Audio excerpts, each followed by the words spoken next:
Hey there, sports fans. We're back. It's another episode of Dinner with the Captain. I'm John Dinner. This is Captain Steve Priolo, captain of your Buffalo Bandits, the NLL three-time champions, but now 3-2 on the season after a tough loss to the Rochester Nighthawks. The Battle of I-90 goes to the rivals.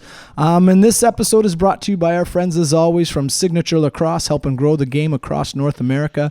If you're looking for some apparel, check them out. They're supporting us, and so we should go and support them. But how you doing this week, Cap? I'm good, man. I'm good. Is that true? You're good? Well, this is sort of my outlet to become good. Yeah. Have a good talk, you know? Yeah, so a tough one. 12-9 loss to Rochester. We talked last week. We knew they were going to come and bring their A game, and boy, did they ever. That first period or first quarter, whatever we want to call it in lacrosse, we call it quarters when we're playing NLL lacrosse. They came out. They seem to be bringing it. Yeah, well, it's funny because we started, like, we scored the first goal. Yep. But it felt like they came out hotter and they came out with more fire. And it's, you know, I know we're probably going to go with this, is that attributed to them playing the night before or not? And I don't know, but it's right now it feels like they just, like, teams are coming at us hard, right? And we know that. Like I was telling you earlier that Bucky was talking about, we're getting the best of every team right now because of what we've done in the past, in the last couple of years, right? Everybody wants to beat us. Everybody's coming, and we should embrace that, and we should be getting up for these games a little bit more. But it's less about us being ready or not. Like, we were mentally ready and physically ready, but we just didn't adjust to the game quick enough. They set a tone for the game, and it took us too long to adjust to what that tone was. And so, like, when we talk about, like, they were coming off the back-to-back, you guys are probably coming in, okay, we got to get on them early because then we know that they're going to have nothing left late. And what is a team that's coming in off a back-to-back? Like, what's there? Like, are they coming out and we got to get out early because we know if we can get up, maybe we can ride that until the end? Or yeah, honestly, I know with the back-to-backs we've had in the past, it's like you're just ready to play again. Yeah. You're mentally just in that state of playing. When Connecticut used to have a team in New England, and we used to drive to Philly and drive to New England, and they'd play these back-to-backs and come back home and play, and you actually have a hotter start usually. Like, I don't know what it is. You're exhausted from the bus trip. Like, I was talking to some of the Rochester guys. Like, they were after their game, they were just this crazy bus trip home. Apparently the bus was sliding all over. It was just, they all said they wore their seatbelts the whole way. Wow. They're like, we were like, who wears a seatbelt on a coach bus? Nobody. Yeah. But they had all their seatbelts on. They were just like in this, just a nightmare of a situation, and they all had bloodshot eyes, and you know, they still came out with that fire. Maybe and they can come with passion. A little bit of joy when you're just like, oh my God, I'm just glad to be playing lacrosse today. Oh man, it could have been so different. Yeah, really. But then, I mean, and we'll talk a lot about your game, obviously, but then you look at another team. The Halifax had the back-to-back, and they go out to Ottawa, and they get the win, and then they travel down whatever they're traveling from Ottawa, the 416, and then down the 401 and into Oshawa, and they get, spanked. Yeah. I know Oshawa was super excited. I don't know if you got to see the jerseys that they were sporting for that game. The green ones? Yeah, they were. Yeah, it was. It looked pretty slick, and so I think that. I think the Oshawa team was probably really well up for it. But there's the other side of it, right? Like, it looked like Halifax came out and maybe had a little bit, but then they were pretty flat the rest of the way. Oshawa took advantage of that, and then Halifax, as they're known to do, tried to up the physical intensity, and it was a pretty rough and tumble game. Yeah, Ty Kurtz, I think, got like what, 6? 7, I think. 7. Oh my gosh, right? So when a guy gets that hot, it's sometimes difficult to make adjustments. And I was looking at some of his goals, and they were wild ones too. Like, you know, I know they had a goalie change or whatever too, but like, I'm sure the goalies want back probably 3 or 4 of those, right? Yep. But yeah, man, Halifax is a little bit older team. Like, playing with those guys in the summer, you see them.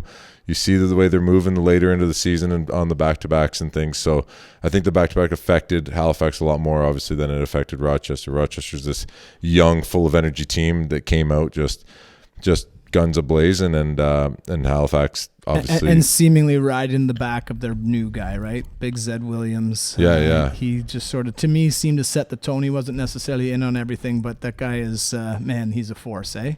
Yeah, well, he is. It's so funny, man. Like, he's such an odd guy. Like before the game, I said, just gave him a normal, glad to see you back in the league, man. Glad to see you back. And he just kept like mumbling, like give me your best, give me your best. I'm like, what is going on? And then he turned around and slashed Cam Wires, and then took a penalty 2 seconds in. I'm like, what is going on? So like, I don't know if he was nervous or what was going on, but it was just like, it was such an odd interaction. I've never had an interaction with him like that before. And I asked Cam, I was like, did you say anything to him? He's like, I didn't say anything. Nobody did anything. And he just turned around and chopped wires. So I don't know where that came from. But then he obviously came out of the box and with a spur under his saddle, and I think he scored 3 right off the hop, right? So, yeah, that's Zed. Like we've said in the past, the best defense against Zed is having somebody else to carry the ball and do the shooting, right? So and so do you think that they've managed to make some adjustments to that? Because I mean, we talked in our first episode that we thought Rochester was, I mean, the way they loaded up and the way that they were coming out of last season, they got the MVP, and then they had Zed Williams, and they got a young squad and stuff like that. Like, have they figured out how to play with him? I think so, yeah, because when you have somebody like Ryan Smith on that right side working with Zed, all they want to do is get each other open. Right. Like, they're working so well, and they have Lanchbury sort of carrying the ball over there. And then their lefties, that McConvey kid has really stepped up his game, and now you're seeing Fields more of a he's shooting a lot still, but he is distributing the ball. Like last year, he didn't distribute the ball at all. Right. Like he shot it every time he touched it. Right. But this year, you're seeing him more. Basically, he's trying to draw a double. He's pushing down the lane. He's looking to get over top and take a shot, but everybody's denying that. So he goes down the lane and he's flipping it to number 12, McConvey, and McConvey's shooting it, right? The problem with that is that normally, as Fields would come down the lane, the low guy would support, and then as the flip would happen to McConvey, you would have slide from the 3-man side coming across to help on McConvey. But because it's Zed and Ryan Smith, it's like, you can't slide off those guys because they're attacking the middle too. They're looking for the gap, and they'll jam it into those guys. So we decided not to slide off of them as much. So the game plan was to more or less, close the gap from the bottom on Fieldsy and spin out and try to stay on McConvey. And I think the game plan actually was pretty good. Like, if you look back at those goals, of the first 7, we probably want back 5 of them, and of the 12 that they got, we probably want back close to 8 or 9. Right. Like, really, like, not that anybody was struggling or Vino was struggling or whatever, but some of those goals they got, you might get one of those in a game, and they end up getting like 3, 4, 5. Yeah, it just sort of seemed, and because of that, Vino does take a little bit of a rest and then goes right back in. But as he's coming out, because that doesn't happen too often in his what he does, and I think probably because he has earned that respect to stay in the net and whatever else, and maybe works through some things. As he's coming over to the bench, like, what's the feeling? I think it's a reset for him. I think he knows that he doesn't want to feel alone out there. Yeah.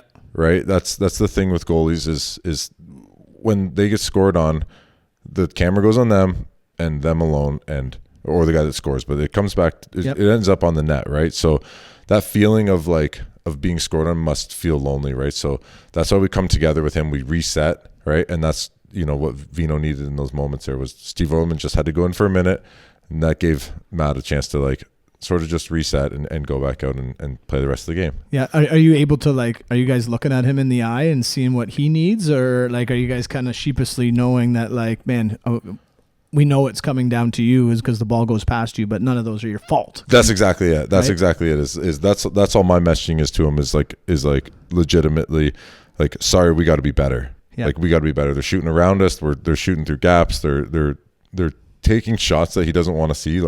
Believe it or not, Vino wants a shot down the lane more than he wants a backhanded hook shot thing in front of the net, because which was the goal. I think that took him out. He doesn't like those because he's I don't know where it's going. Yeah, it could go any corners. Right? I'm just sort of falling into where it could be. He's he likes his shots where he wants them to come from, and so that's where it's it's on us. Where any other time you'd be like, oh, that's a terrible shot to take, but on our team we shouldn't be giving that up. Sure. And so is it entirely a coaching decision then that he's going back in, or is he takes the breather? A goal does get scored not too long after he comes out, and are they looking down the bench and saying, you ready to go, or is he just hopping over the boards and kind of going himself?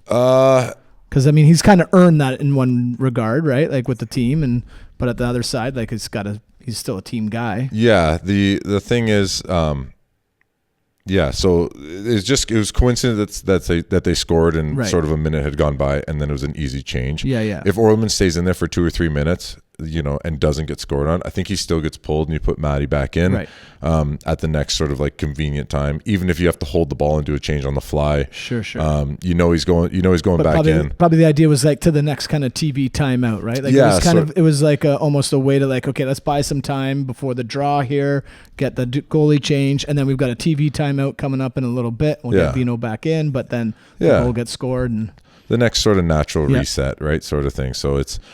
How does that play with Orleman? Like, I mean, he knows. I know he knows, and he's a great teammate. And like you have to be a backup goalie. But like, how does? I mean, again, because he doesn't get in too often, and then he's out there and it's one shot, one goal. And honestly, I feel like it's not fair to him because playing against him in the summer, he's a really good goalie. Mm-hmm. That's the sort of role he has right now. He knows that his job on this team right now isn't to play goalie. It's to be the best teammate he can be and to support Matt in every way he can. Yeah, and try to absorb everything he can from Matt. At these TV timeouts and every time Matt comes to the bench, him and Stevie Orleman are having dialogue. They're back and forth, right? And then we got obviously Chugger and Ed Cosmo on the bench too. So we got 4 goalies on the bench all talking about where everybody's shooting from. But that's Stevie Orleman. I think he knows that's his main source of like where his mind should be during games is how do I support Matty, and he just does such a good job of that. Yeah, and I mean, I think because coaching youth sports, right? And you get a team and they finally get 2 goalies, and it's like, oh, this is great. And then as a coach, it's just like, oh my gosh, this is so hard because 2 young guys that should be in the net, you want them playing all the time. But then of course you get up to again, Orleman. He was the 1A goalie his entire career, right? Now he's in the NLL and trying to buy into that, and I got to imagine that's got to be pretty tough. And still could be a 1A goalie on another team, right? It's just he's sticking it out with us, and we're sticking it out with him, and we also have 2 more goalies on our roster, so we have 4 goalies total right now. I don't know what the plan is or what we're doing. I think everybody's waiting to see sort of what Matty does and where things go, but I don't know. I know Stevie's ready for when Matt retires, he's ready to fight for that position, right? But I just don't know where everybody's at. Well, and I think getting a little ahead of ourselves. We're not trying to get rid of you yet there, Matt Vince, I promise you, because... he gets pulled once and now we're talking about it. That's right. He's definitely not listening. He's got too many kids. Yeah, that's right. But, and again, and I mean, full confidence, right? Like when we still talk about like a gamer and being one of the best goalies on the planet, like it's Matt Vince is in there.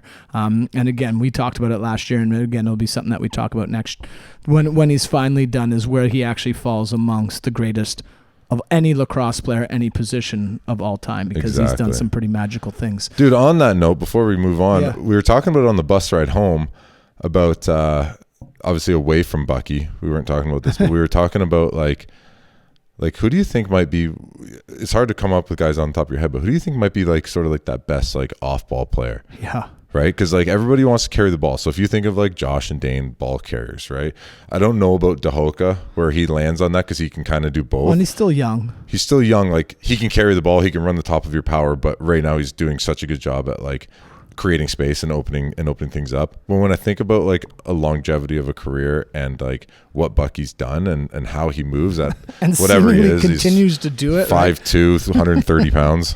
Comes into it and like a ball is in the legs of like 4 guys and he's just whoop, one hand in and out. Yeah. And it's like he didn't even break stride. Yeah. Like it's really quite something. There's like some names though that like Johnny Palace during like sort of Rochester's, you know, when they sort of three-peated back then, you know, his supporting off-ball roles, right? Casey Byrnes and these guys, like, I don't know, man. I've never thought about it. Right. But and it's a hard one, right? Because we're only now as the sport and as people that watch the sport starting to pay attention to the larger side of the game, right? Like I think in its infancy, you obviously had, especially early days, we wanted to sell it as a big physical tough sport, and that was the way it was. And then you had your scorers, and that was kind of it. And you didn't really have this huge delineation between what guys were doing on offense. But then you do get guys that are so incredible, like JT, and obviously in his time, so that other guys that are good players need to find other roles. Yeah, exactly, right? Like, and so I'd be really curious, like how much longer JT plays if in his prime he's got like a Bucky going to get loose balls for him, or he's got like, and this is the thing, he must have, right? He but must, he did. He must have had. Well, I know he had like Randy Mearns and certain guys, but I never watched that lacrosse. I was a child, and it's like hard to like find this stuff, right? Yep. So it's almost like you're watching it now in retrospect and trying to like catch up on those early years of we're a little bit young for like a greatest of all time sort of talk, right? Yep. But it's starting to come around, right? You're starting to think, you're starting to look back at the Gates and what they did as an overarching lacrosse players, right? And you start looking at JT and box lacrosse, and you start looking at the best Americans and And then we got up here in Huntsville, good old Jack Bionda, the Gordie Howe of lacrosse. At least that's what we call him up here. But again, a Hall of Famer and someone that did lots of things, but again, without the sort of the fanfare. And even now, right, when we talk about it, we're still trying to grow the game. And so, and that was the other thing that we sort of touched on was you go down to Rochester and it's the Bandit land, travels well and goes and fills up the place. And usually, I don't want to say it had been maybe 2/3, 1/3, but I mean, pretty close. But last game, I would feel it was probably more half and half, but more Rochester fans than I think ever. They were really excited to fill the barn, and so they got like 8,600 people, which is great. And so, and you could talk a little bit about the energy. Was that something that came into play in that first quarter? Dude, when we came out of the tunnel for warm-ups, it felt like I don't know, but it felt like I was a gladiator running into like a coliseum. Yeah, like it was nuts. They were over top of us. Just everybody's cheering, everybody's yelling. You run out, you're getting cheers, you're getting boos. Like the energy, you could feel it, man. I was like, oh my god, am I going to fight a lion out here? Like what? Like what is going on, right?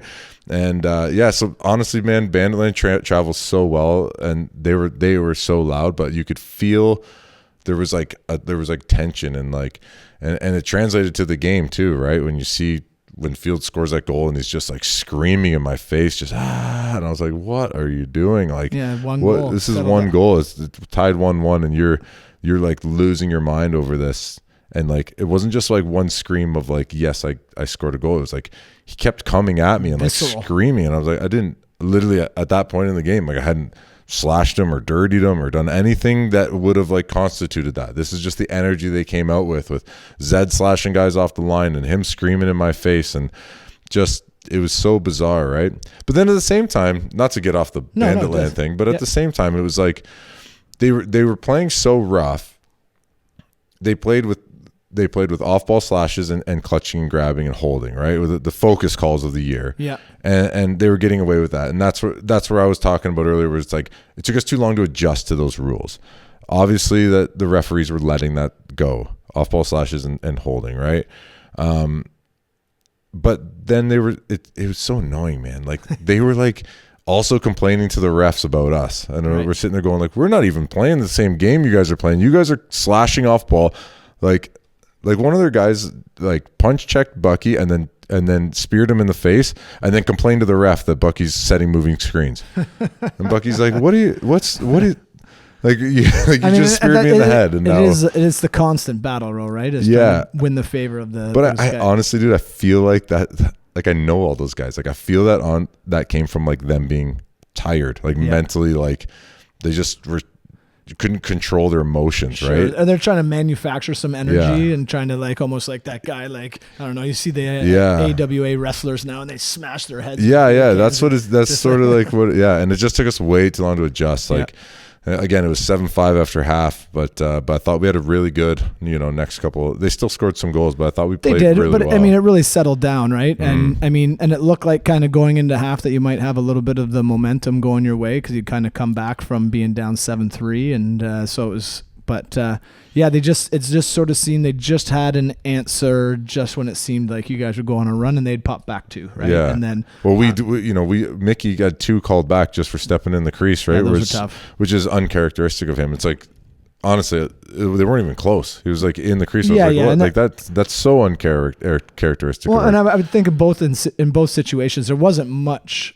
I couldn't see him taking a little bit of a less of a step or anything like that. It was just sort of where the ball was landing. And where it was, but it was. But those two goals, like those getting called back, those hurt. Yeah. Yeah. And it just changes things, right? Oh, dude. And then the other thing was we were making a run, and then there was like a discrepancy in the time or something, and it took like 5 minutes. And then they came right out and scored. And then they score off it, and we're just like it's just such a momentum killer, man. It's just I went to our bench. I was like, man, we had so much momentum. We were killing the power. Like they had 6 seconds or 10 seconds or whatever. It didn't matter, but they took forever to figure it out, and then they just come in and just one time a shot just. That was actually a funny one, so I'm going to shout out my son Gabe. We were watching the game, and he was like, I don't understand why they don't know what's going on. The referee is clearly saying there's 10 seconds left on the shot clock, and let's just go. Yeah. And then they put up 10 minutes left. Oh, and man. It just killed the momentum, our momentum. Like, for them, they needed that. Yeah, they needed us to stop, but, like,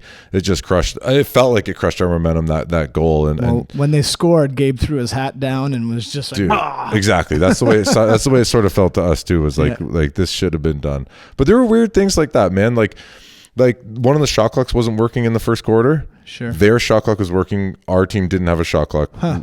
Right. And that happened in Buffalo, and they turned off both shot clocks. Oh, okay. So there was no advantage to anybody. Right. But they wouldn't do that. I went over to the ref. I'm like, in Buffalo, they turned them both off, so there's no advantage. And then the referee, Mark Gardonia, is like, he's like, well, at least we have one. And I'm like, yeah, but that's an advantage for them down here. He goes, well, that's going to be your advantage in the second. I'm like, yeah, unless the other shot clock starts working.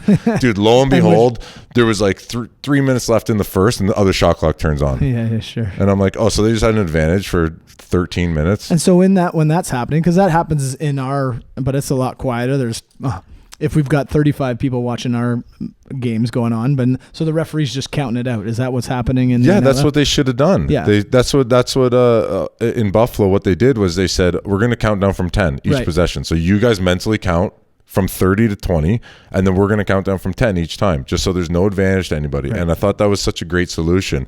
And Gardonia wouldn't do it. Like, they just did. I don't know, man. I don't know what the right call is. I don't know the league, but I do know that you sort of feel like this is a pretty simple one. If one shot clock's working, it's clearly an advantage. It's a massive advantage. They know the time, and not hard to change. But sometimes the league gets things wrong, like putting the goalie in the penalty box. It's like, that was like hearing their bench is like, are you sure? Are you sure? And they're like, yep, 100% sure. And then the next day, just a retraction on it. Sorry about that. We're not sure. We're not really that sure. So it's just the way it is, and that's just the way the game felt. Like, yeah. Anyways, so so the game ends, and it sort of really did feel like in that first quarter, at least from watching it, that like Roch had you guys, and then the rest of the way it was just sort of again maintaining, and they managed just to keep the bubble enough to get the win. And they won by 3, and like you said, but there was that goal that just kind of, it didn't feel like it should have been a goal, and then they scored off right at the end with like 15 or 20 seconds after you guys scored,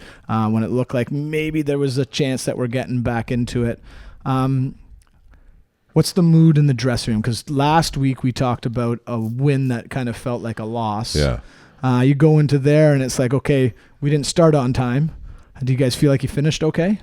I feel the mood for me, like my messaging to the group was that we need to start on time, because the way I'm feeling right now, I'm feeling like this should be halftime, but it's the end of the game. Right. Like I still have energy, and I still have like a game plan to go out there and play, and I should be exhausted right now. It should be done. It just felt like, Is there anything that you could attribute it to? Like, was it like finally just having a regular old road game where there wasn't banners being raised? You're not celebrating Tucker. You're not doing. I don't know, man. Like, I don't know. Mitch Desnew going down was, he traveled with the team, and it's just like, you're missing his energy out there. Honestly, your depth's I have no being idea. Tested, right? I literally think that we just were playing a different game. It's not that we didn't have energy or weren't focused. It was we just didn't adjust to the referees quick enough, more than anything, right? So it's like that's the stuff that I think we need to focus on, is like, let's test those lines. Like we used to have Chris and Fraser who would go out there and find the limits of what Fraser exactly more than Chris, but like go find the limits of what you can do for a pick. Yeah. Go get a moving pick in the first period, first quarter, and find out, right? And it's like, Oh, they it's didn't like call that. All right, I'm gonna roll to the net next time. exactly. So you have Dahoka does that well. Yep. You know, Scans is playing his ass off out there, and these guys are working so hard. But it's like, who's gonna go take a moving pick? Yeah. Who's gonna go find that, right? Find that limit, and that needs to be us pushing that instead of reacting to the other team doing that all the time. Not all the time, but last game. So that was the messaging after was more or less starting on time and accountability, right? Taking accountability on yourself. And Coach Chugger's doing a good thing. Every once in a while he'll do this where he'll make the players do video. So like I have to do my video clips on the first quarter. I think Nick Weiss's second quarter, Dylan Robinson's like third, and Whitty's fourth, or some version of that. But It's like 4 of us are going to do, 6 clips each on each of the quarters and sort of break down the game ourselves. And again, that's like only holds on everybody the defensive accountable. end right now, or like are you able to go and like kind of take like, hey, you guys should have. This is where you had an opportunity here. Good luck, dude. Yeah. Yeah. Hey, JT, I got this one. You know what? I was open here. You should have passed to me here. And Bucky, you missed me here. And maybe Mickey, instead of scoring that goal, he could have thrown it back to me, and I probably could have dropped it. But even just like, hey, here was the opportunity on this play. Look what this defender is doing to you. Like, for sure. I've looked at some of the offensive stuff, and they just have such a good way of. JT's videos are so well done of how he knows what the play is supposed to be, and he knows how the looks are. If anything, I could more or less just point out obvious things like reverse transition or when this guy's shooting, look how his body looks, and then maybe we could be reacting better off ball. But I really want to focus on the defense. Yeah. Specifically, I'm really good at picking on myself.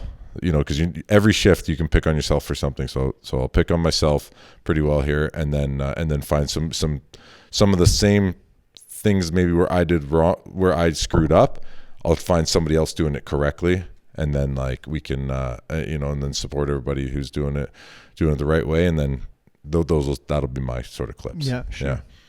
And now, so the game ends, and you guys aren't. But you got another ride down the I-90, and you told me that before this that the Roch guys, or we maybe at the start of what we started talking, but they were slipping and sliding down the 400 and the 416 or whatever it is, and you guys have coming off a loss. It's quiet bus ride. Everybody's got their hat over their eyes. Like, no, man, that's. I was telling you the Ian McKay text the group, right, and it was just about like it's a tough loss and. It's really good to let it eat at you for that like 20 to 30 minutes after the game. But we quickly move past that. We get some food in us, and then we get on the bus, and it's like breaking down the game already. Like we're talking about lacrosse. Like it happens so fast, man. It happens all the time with our team where it's like we'll go to like if we go to like the bar after, on road games or whatever, you can look around the room and you'll just see guys and they're talking and they're using their hands as if they're like, and then you go short, far, short, and then you look around the room and everybody's talking about lacrosse. You can just tell by the way their mannerisms are. And there's the same thing on the bus ride home. It was just like you could see people just breaking down the game. And then when that gets old, then the cards break out and you start telling stories of the family and dogs and things like that. So it was good, man. It was honestly, it's a really nice trip home because you get that decompression time, right? Otherwise you're waiting till like the worst thing that happens to us is like if you lose and have the bye week the next week, it's right. Like, oh my God, how long is this going to take? Like we're back at it Friday. Right. And it is a short week for you guys. So you got practice Wednesday and then you got Friday and you're hosting Ottawa, and they got obviously Jeff Teat, and they're feeling good, but they're probably not where they'd want to be. Nobody ever wants to be with a couple losses in the loss column, but what's the sort of the scuttlebutt on the scuttlebutt? Yeah. I'm trying for you, Lockie. We'll get it. Teat is very good. Yes. Teat is very good, and we need to be. He's a 100 guy, right? You need to know where he is 100% of the time, and you need to be on him 100% of the time. And if we can, they're really good at getting him open and creating space for him. They also play behind the net a lot, so we need to address that. They have some good training. They had a good goalie in Higgins. It's gonna be interesting to any team with Jeff Teat. You're gonna have to really try to outwork them because they're gonna be a very smart group. And is that sort of where they're at right now in their evolution as a team? Like, it's the second year in Ottawa and stuff like that, and obviously they want to be successful, but they were coming from New York, where they were kind of seen as a bit of a young team. And I mean, Teat's still quite young when you talk about the superstars of the league. I mean, what, it was fastest guy to 500 points in NLL history and stuff like that. Is it still just trying to figure out how to maximize his greatness, but also still develop guys around him on their end? Yeah. I don't know. It's like, I'm just trying to maybe compare it to the evolution of like Josh and Dane. Like, at what point did you guys just sort of realize, okay, like, these are the dudes? Well, they let you know they're the dudes, right? Whereas Teat's a little more reserved, right? He's gonna, he could go up there and get 8 points. You could have 6 goals and 2 assists, and you'd never know. You wouldn't even know it. Yeah. Like, it's like, so. Who got that last one? Oh, it was Teat again. Honestly, that's why I talk about like impact on the game. Yeah. A lot of the times with our team, and with Teat, like, he can have an impact on the scoreboard, but in terms of like, you can still have an impact on the game whether or not you score, or whether the scoring happens or not, right? That's what, back to Bucky, is like, he always has such an impact on the game. Even, he's been scoring lately, but he could get 0 goals and have a massive impact on the game. Right. Dahoka can have 0 goals and have a massive impact on the game, right? Chase would score 1 goal sometimes, and it was like, that's all he needed to make 19,000 people go crazy and just feed energy to, so now, Josh and Dane are going like when Dane scores, it's great, but when Dane scores and stares the goalie down and he's high-fiving and we're going, it's like, that just gives us such energy on defense, right? Yeah. I don't see that with Jeff Teat. He's more quiet, right? So it's like, you see the guys around him are trying to bring the energy when he scores. So in terms of like their systems and how they're going to move, like, everything's going to go through Teeter, but he's also very okay with like being a feeder. Like, he'll pass the ball, he'll try to find those other guys. So the more we can turn him into a passer, the more we can turn him into a feeder and clamp off ball, then the more success we'll have. Again, they play behind the net a lot, which is always difficult to cover when you have to keep your focus on Teeter, even though the ball's behind the net with Larson or Kieran or one of those guys. So, Larson and O'Connor are very good at getting Jeff open, finding backs. So it's one of those games where it's like, you're not breaking down plays, you're breaking down tendencies. So we have to figure out their tendencies this week and try to address them.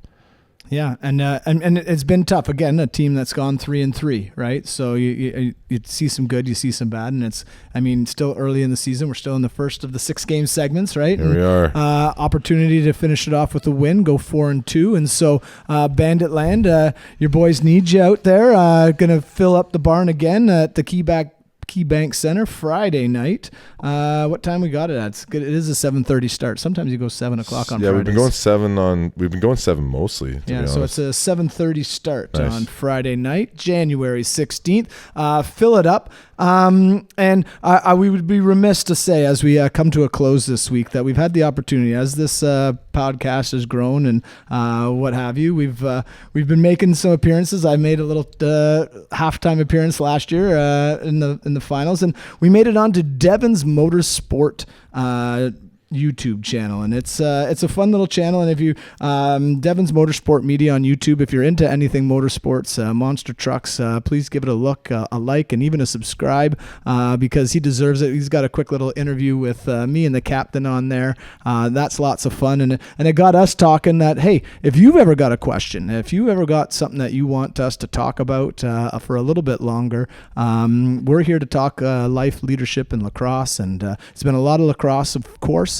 So if you've ever got anything that you want us to talk about, drop it in the comments, whether on YouTube or on any of the social media posts, and we'll try to get to it, and we'll get the Cap talking about the things that you want to hear about too. Right on, brother. All right. Well, hey, thanks a lot. So like I said, it is Ottawa, Buffalo this Friday night. And so, yeah, tune in, have some fun, and let's see how this 6 game segment closes out, and we'll get after it. Thanks as always, Captain. Thanks, man. All right. Bye. Beauty.